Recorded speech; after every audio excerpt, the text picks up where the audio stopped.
right, I believe we are live. I believe we are live. Let me know in the chat if you can hear and see me okay. Arlen Abraham is here. Arlen, let me know if you can see and hear me okay. Is the microphone working well? Is the camera working well? As we all know, since I've moved to Florida, we've had problems with the microphone, the camera, the laptop, the this, the that, the power, you name it. So let me know if you can hear me all right in the chat before we move on to today's topics. It's also National Coffee Day. National Coffee Day. So happy National Coffee Day. This is Coffee with Frankie. This is the coffee. I'm the Frankie. Eric Craig on the spot. EC says video and audio is good. All right. Good. Well, what I thought we'd do today, the Jets, of course, have a game at 1 o'clock against the Denver Bronconians, whom we seem to always play every single year, which I don't really get as a quirk of the scheduling. They're not a rival of ours. Why are we playing them every single year? It doesn't make much sense to me, but oh well. And we happen to be 7.5-point favorites in this one, as we should be. Harlan says he can't hear the bell. How about this? Harlan? Let me know if you hear that. We got that going on. We got John in the house with his coffees. We got John Hepburn in the house. We got all these people in the house. It's National Coffee Day, so all the better to spend National Coffee Day watching Coffee with Frankie on a Sunday, September the 29th, 2024, as the Denver Bronconians, the Sean Paytons, the fighting Sean Paytons come into MetLife Stadium, where we are 7.5-point favorites for once. All right, you heard that. Phil Adams is here. The great Phil Adams is here, or Phil the Jetty Jet Adams, as he might be known. John says more cowbell. Absolutely. Wish we had a cowbell. That'd be good. This is just a regular old bell. Daniel's here. Good morning, Daniel. Happy National Coffee Day. Let's have a little coffee with Frankie. Now, this show is probably going to be a little bit shorter than normal because I do have to leave. Today is a weird day for me. I don't know about you guys, but this is a weird day for me because I have to. Huge is here. Happy game day. Because I have to get on an airplane and fly to New Orleans today. And I don't want to do that. But I have to. Sometimes in your professional life, you have to do things that you don't like. So I can't even watch the entire game in its entirety. I have to leave and get on an airplane and fly to New Orleans, of all places. And I don't want to do that, but I have to do that. So today's a weird day, so this show will probably be a little bit shorter than normal. Unfortunately, I got to get ready and prepare and get packed up and all of that nonsense. So we'll probably keep it a little bit shorter than normal. Now, M is here. M, whoa. Good morning. Good to hear you. Wolf is here, the Wolf of Gotham. Good to see you. Wolves are welcome. Quasimodo's here. Keep up the good work. All right. Thank you, sir.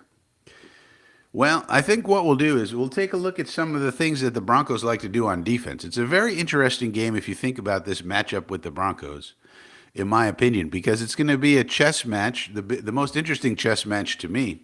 Well, you could look at it either way, but is the defensive coordinator of the Denver Broncos and Aaron Rodgers of the New York Jets.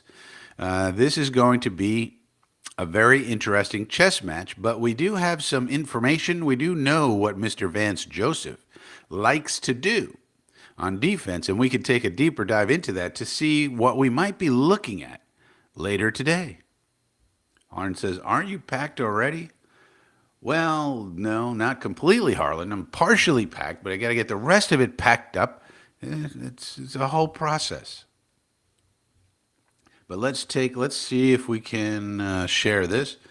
So we're going to see because I think it'll be interesting to know. We want this one. It'll be interesting to know, I think,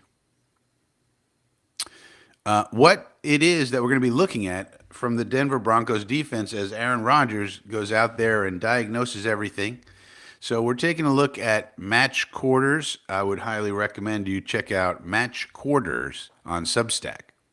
But we're going to use their data to see what does old Vance Joseph like to do. So you see in this chart here, the Broncos are here. And you can see that they like to play cover one at a high clip. They're at 40.2%, whereas the average is 21%. So they're more than double the league average with cover one. So they really, really, really like cover one. Now, what does that mean? That means there's one safety in the middle of the field, and that means you really do have a chance for big plays because they're going to have to shade that guy somewhere. And, probably mostly toward Garrett, which is the way it's been going.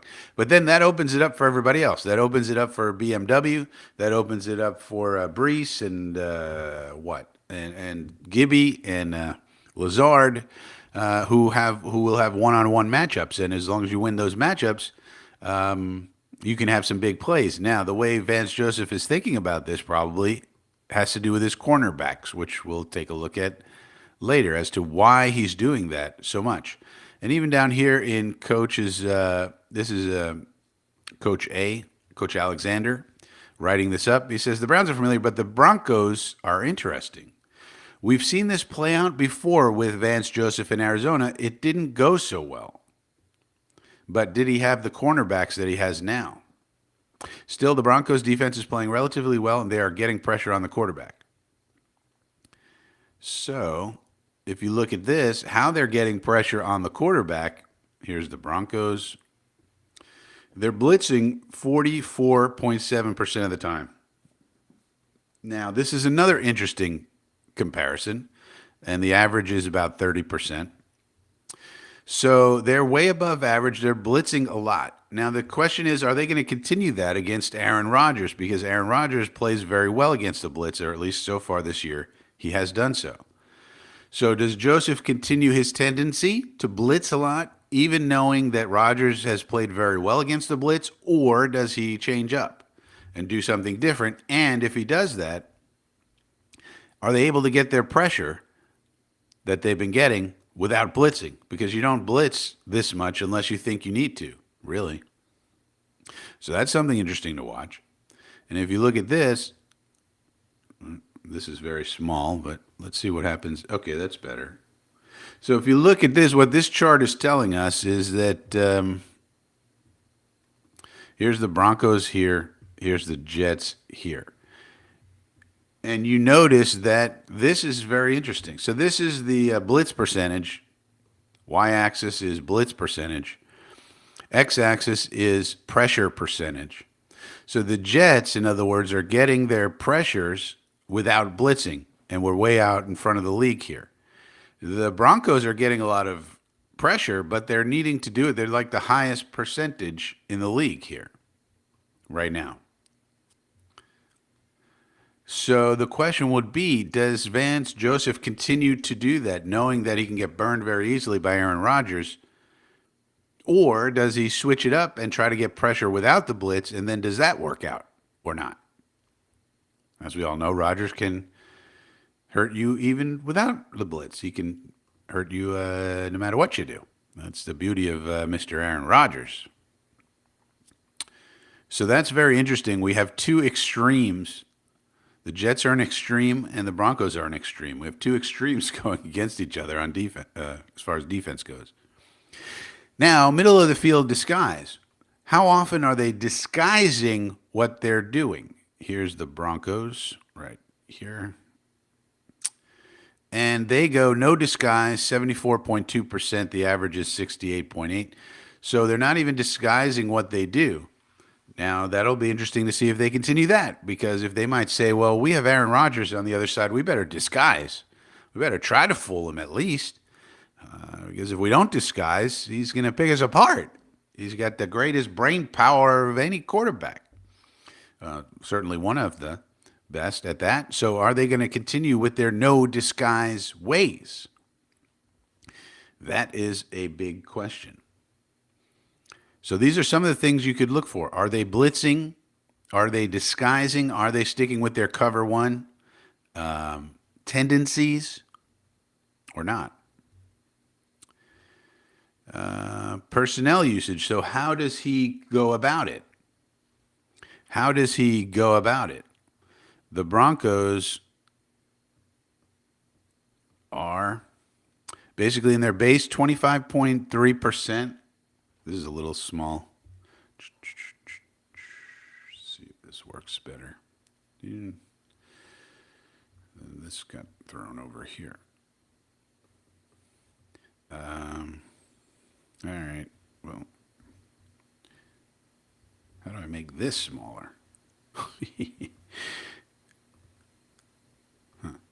All right. Well, let's just take a look at this. The Broncos, 25.3% in their base, and their nickel, 65.8%.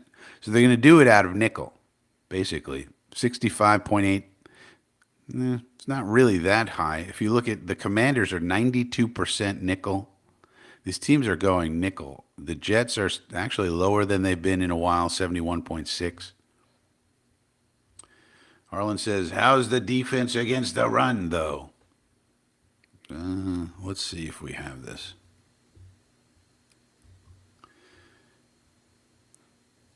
Drop back rush EPA per play allowed. So they're pretty good. In other words, this is telling us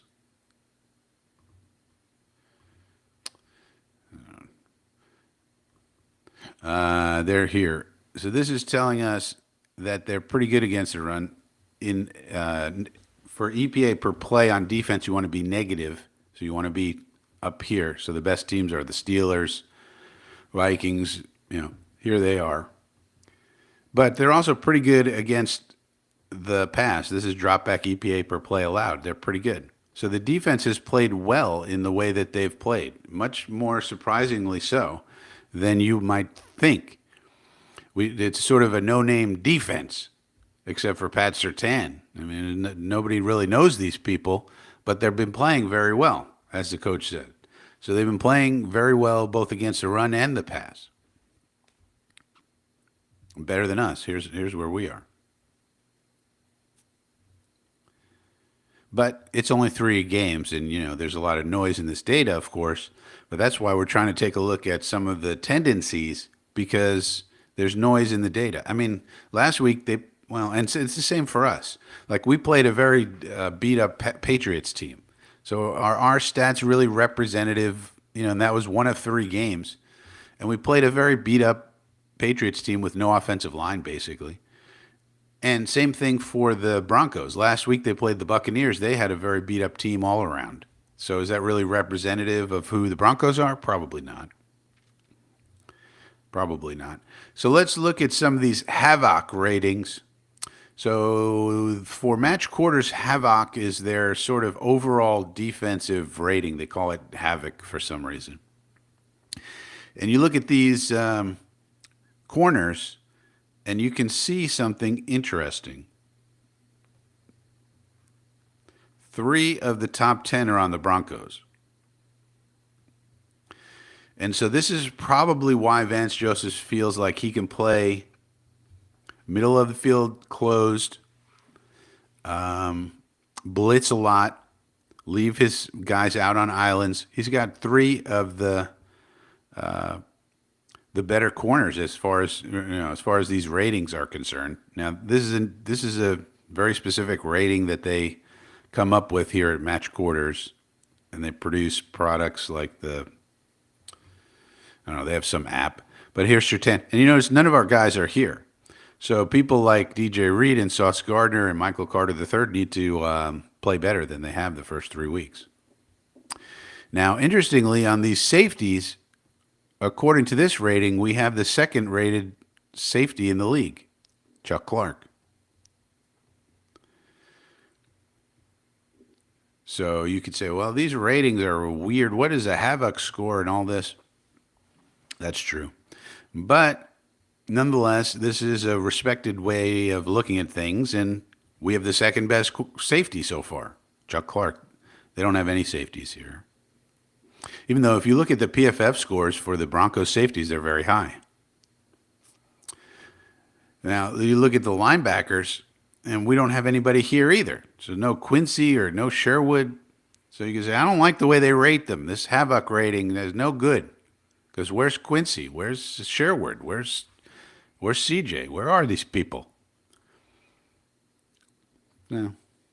And same thing here. So all these rankings and ratings and things like that people come up with, you could quibble with them for sure. But look at these defensive linemen. There's no Quinnen. There's none of our people. So that's for what it's worth. But this is basically like an addendum to the game preview I did because I left this out of it, which I meant to include. But so I wanted to go over this today, just to go over some of the tendencies that we're about to see. Let's stop sharing this now. The tendencies that we're about to see in this game with the Broncos. So those are some things that you could really look for. If you're seeing that they're keeping two safeties in two safeties back, that's different. If you see that they're not blitzing that much, that's also different. So let's see what they do today. But that's the basic data download that we have. Spin Max Dave is here. Good to see you, Spin Max Dave. Happy National Coffee Day. We got to stick to the good stuff. Happy National Coffee Day. But that's basically all of the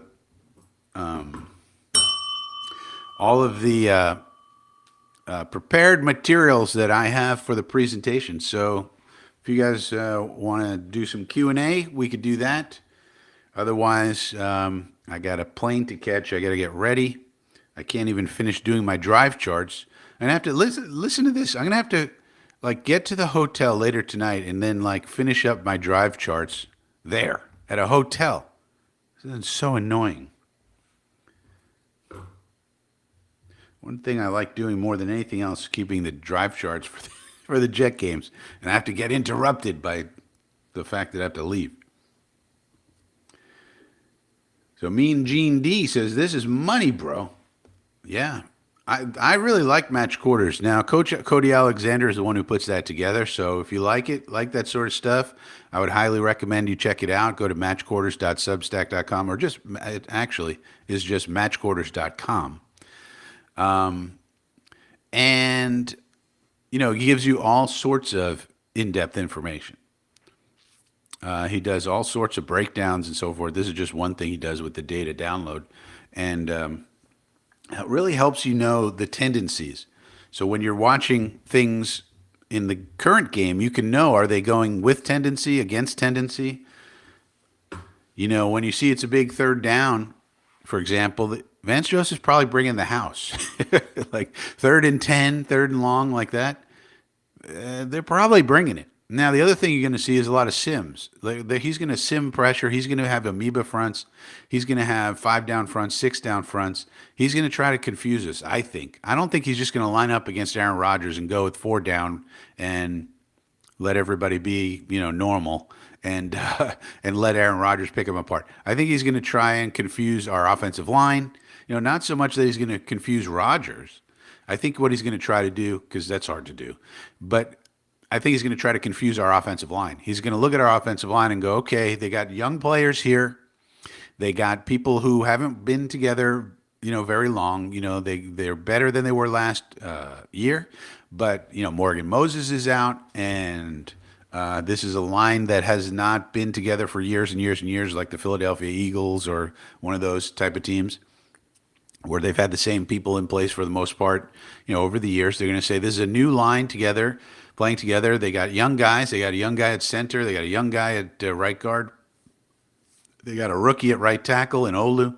I think he's going to try to attack the offensive line.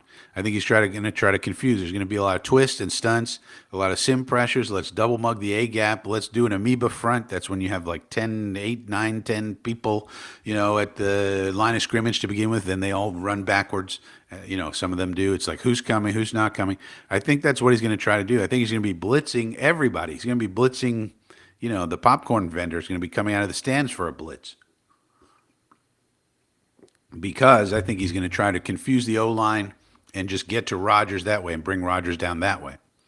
So that's something to really watch is how well if he does that, how well do we hold up against it, right? So if you see they're bringing all these blitzes and Rodgers getting sacked, well, maybe this is an obvious point, but that's no good. But if we are able to protect even in an environment of heavy blitzing, well, that's a super big plus for our offensive line. That would be sigh of relief, like, wow, okay, the offensive line is going to hold up against these monsters and all the blitzing. Phil says, enjoy some Café du Monde. That would mean world coffee. Beignets. I don't want a beignet. So they hold these conferences in these places, and then you got to go to the place. But I didn't get to choose New Orleans. I would never go to New Orleans myself. I mean, people like it there. They love it. Great. Good for you. It's not my type of place. I don't want a beignet. I'm from Brooklyn. We eat bagels, Phil. Give me a knish. You know what I'm saying? Give me a bagel with some cream cheese. That's what I like. I don't like a beignet. A Café du Monde. I like a coffee in my cup. I don't need a coffee of the world. Yeah? How about a little coffee in a cup? Or a mug? I don't need to get fancy. I don't need to get a beignet. I don't need to do the second line, okay? I don't need to hear jazz music until 4 o'clock in the morning. That's not my type of thing. Give me a bagel. Give me some coffee, and I'm good. We don't got to get fancy over here, Phil. Morning, Sluggo. Phil says, will JD make any trades before the deadline? If so, any thoughts? Oh, well, I did put out that's a good reminder. I did put out a poll yesterday because I wanted to see how people felt and also get a reflection of how I've been doing as a channel. You may say, what are you talking about, Frankie? Look at this poll that I put out. Let's go to it here. 52 votes we're up to. Oh, boy. This is going to be instructive. All right, let's look at this poll. Let's share the screen again.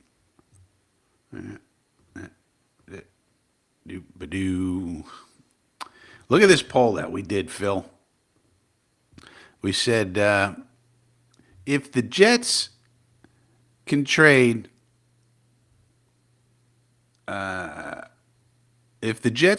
for only one player this year, it should be Davante Adams, Jadeveon Clowney, Calais Campbell, or A'Shawn Robinson or other. Nobody voted for other and specified anybody else. And 75% of you, there's 52 votes came in so far from yesterday. 75% of the votes said Davante Adams. We need another wide receiver.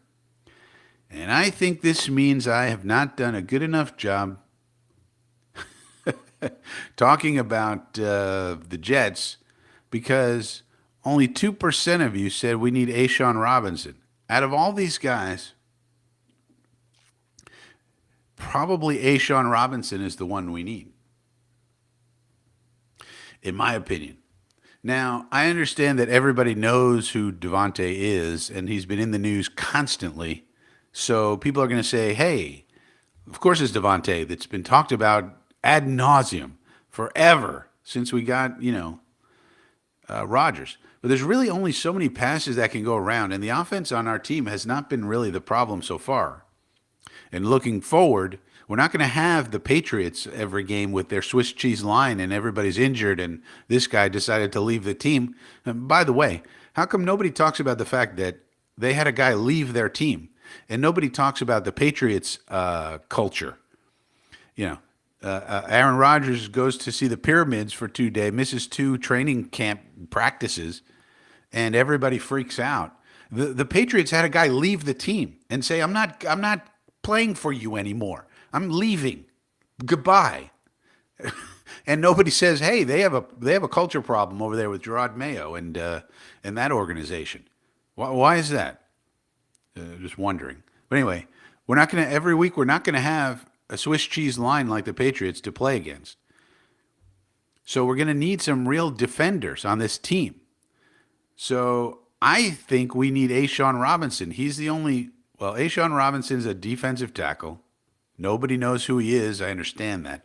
But that's why I'm saying I don't think I've done a good enough job of education on this channel. Now, Calais Campbell is a guy who can play defensive end or tackle. Everybody kind of knows who he is. Clowney's a guy we almost got in the offseason, but he decided to go to Carolina. 21% votes for him. I'd be happy with Clowney. And the reason you want to look at these teams, if you look at it, actually, it applies to Adams as well. But Clowney and Robinson are on the Panthers. They're not winning anything this year, right? Even if Andy Dalton comes in and helps them win 5-6 games. And so they'd be open to trading pieces like this.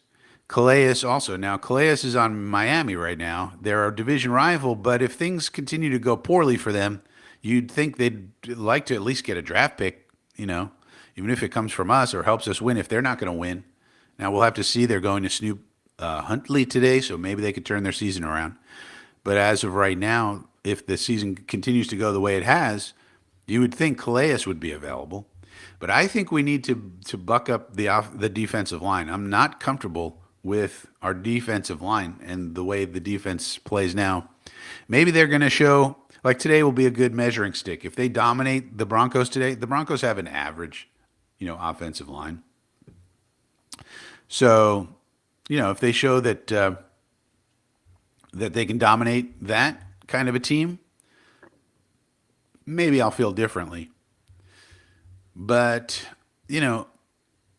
that's something to watch. I mean, one of the things is we brought Bruce Hector up from the practice squad today for the game. So that probably means LT3 is not going to be active, if you think about it. Otherwise, why are we bringing up Bruce Hector from the practice squad? He's a defensive tackle.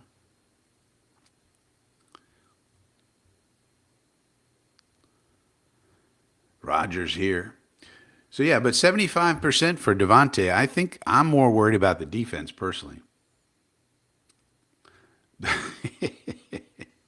There's a good question by Roger. This is a joke. We're bringing the jokes, Roger. If the Jets traded Reddick for Huff, would that be a sack exchange? Well, since neither of them have a sack on the year, it'd be a lack of a sack exchange. Lack of sack exchange. Yeah, this is my thought, Harlan. I mean, I understand, people wanting Devontae Adams. He's Devontae Adams. He's also got a hamstring injury now, but. So I think he did want to be. I think you're incorrect, Harlan, because he gave the Jets a chance to match the offer that he got from Carolina. So if he didn't want to be a Jet, why would he give us a chance to match? The Jets the Jets decided not to match that 2-year offer he got from Carolina. So I think that was a mistake. I think if you probably hooked Joe Douglas up to a lie detector test at some point, and said, what was your biggest regret of this offseason? It probably would have been that he didn't match that deal for Clowney and then not made the trade for Reddick. And then you would have a guy in here playing, an additional defensive lineman, and maybe keeping JFM would have been. Well, we don't know that, Sluggo. I mean, again, we only have a 3-game sample. And one of those games was played against a very injured, bad team. So we don't know. And the other game, I mean, you think about it, throw the 49ers out of the mix because they're very good and they weren't that injured yet. But we didn't play great against Tennessee. If you think about it, we really won that game because of some of the mistakes that Levis made more than things that we did. Oh, crazy Will Levis, although that seems to be his bailiwick, is doing crazy crap on the football field. Yes, he would come here. Sure. Well, he got a 2-year deal for $20 million, Gerbo, and then he gave Joe Douglas an opportunity to match, and Joe said, no, I don't want to match. Then he went to Carolina. And also, he's from Carolina. He went to school in Carolina. He grew up in Carolina. So think about it. Think about this. For those who think he didn't want to be here, he grew up in Carolina. He went to South Carolina college for college, and the Carolina Panthers were the ones offering him contract. And even with all that, he gave us a chance to match. If he didn't want to be here, why would he do that? Considering he grew up in Carolina, he went to school in Carolina, and Carolina is the team that wanted to sign him. So, well, now the team stinks. And also, I mean, he may be going, well, do I want to be on this Carolina team with, Bryce? Maybe he thought Bryce Young was going to be the guy, and now he's got to be on the team with Andy Dalton. I mean, if they're 3 and whatever, if they have 2-3 wins, and we're flying pretty high, maybe he wants to come here. He wanted to come here, but he wanted to be at home. But I'm sure he also wants to win. I mean, that's something you'd have to talk to the agent about too, and make sure he just doesn't want to stay at home. Do you think the Jets blitz much today? I think we'll probably feel it out. We'll see how probably what's going to happen is we're going to probably play conservative early and see how the Broncos do. In other words, we're probably going to sit back and cover 1, cover 3 with our 4 down linemen and not blitz much and see how they do. I mean, it's Bo Nix, it's a rookie. But if they start gouging us and gashing us, and then we might get more aggressive. So I would anticipate conservative to begin with, and then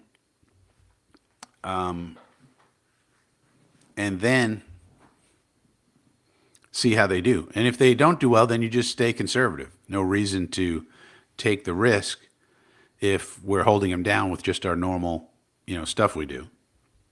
That would be the preference.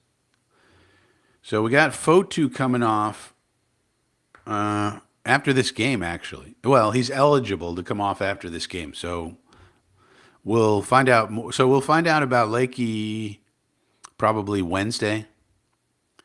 Unless is there an accelerated time frame for the London game? We also have the London game coming up. Is Phil Adams going to the London game? Phil, are you going? We have the London game coming up. I don't know if there's an accelerated schedule for the London game in terms of the interviews that the coaches have to give.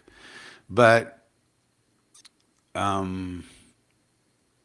soon as the first, probably the first press conference of the week, which usually is on a Wednesday for Saleh, is when he would probably get asked about Fotu to see if he's going to be activated.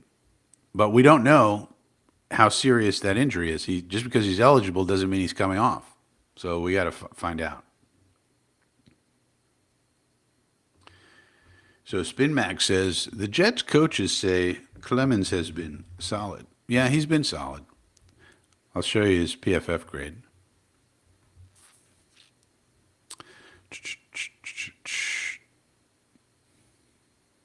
Team reports, defense. Clemens, not that. I thought he was better, actually. 56.3 on the year, so that's a little below average. He does have 7 pressures, so he's 4th on the team in pressures. But he hasn't been great in run defense, according to PFF. Now, that's PFF grades, so maybe our grading system is different. But he is 4th on the team in pressures with 7.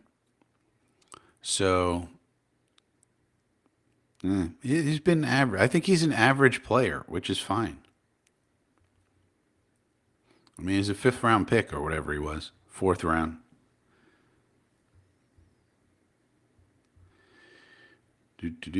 Clad Sherwood's, yeah. Yeah, Sherwood could play with CJ. I'm hoping eventually, once CJ gets back, I'm hoping we can play more base. And if Sherwood can cover, then you can play more base. So Phil says, nah. You're not going to the game, Phil? The Jets are playing a game in London. You live in England. And you're not going to the game? What's going on, Phil? How are we supposed to win the game if you're not in there? That's what I'd like to know.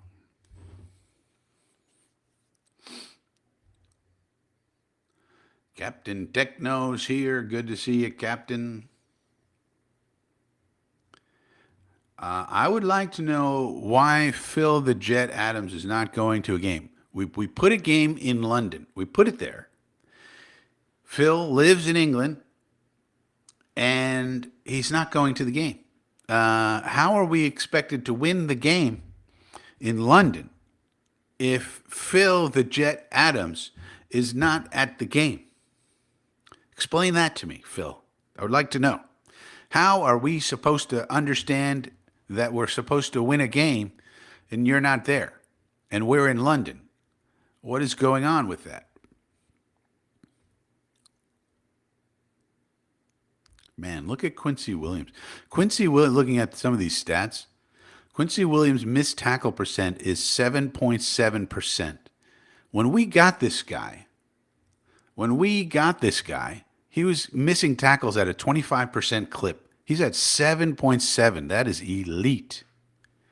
7.7 for a linebacker who makes volumes of lots and lots of tackles. He's only missing 7.7%. That is excellent. Man, good old Quincy. He has improved so much since we got him.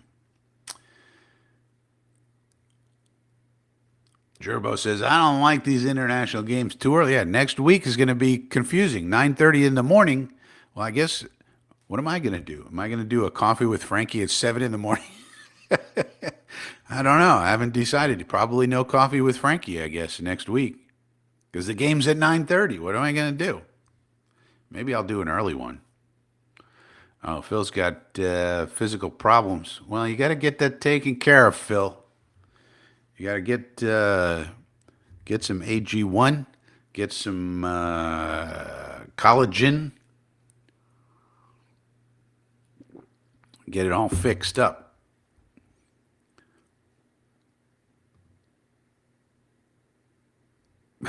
Yeah, maybe.